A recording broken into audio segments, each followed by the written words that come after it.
रहे भौजी काहे रतिया रतिया रतिया हमके बतावा कुल खुल के तू बतिया बतिया बतिया बड़ी हल्ला होत रहे भौजी काहे रतिया हमके बतावा कुल खुल के तू बतिया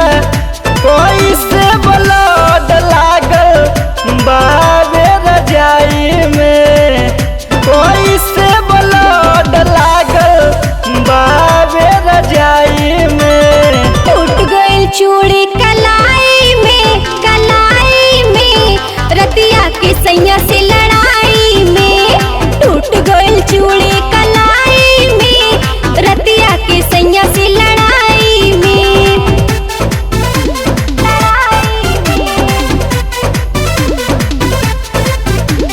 टूट गइल चूड़ी कलाई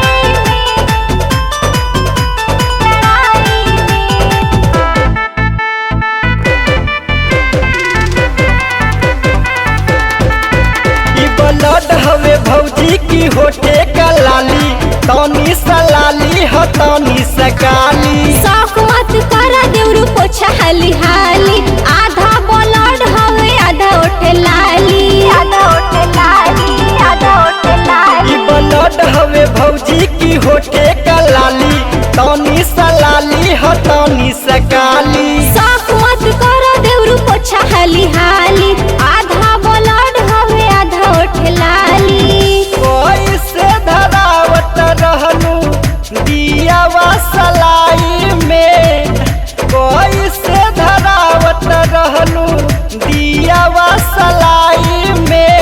टूट गइल चूड़ी कलाई में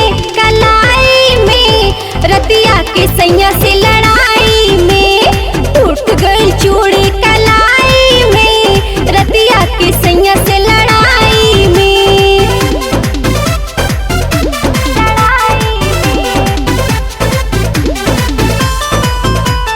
टूट गइल चूड़ी कलाई में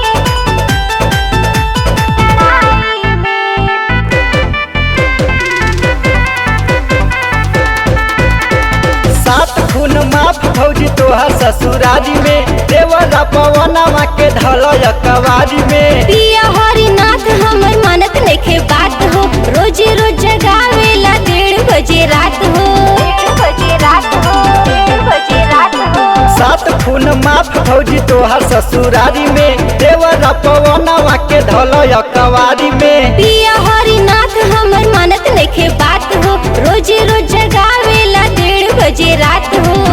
लागता कि दम नइखे नैहर के पलाई में लागता कि दम नइखे नैहर के पलाई में टूट गइल चूड़ी कलाई में रतिया के सैया से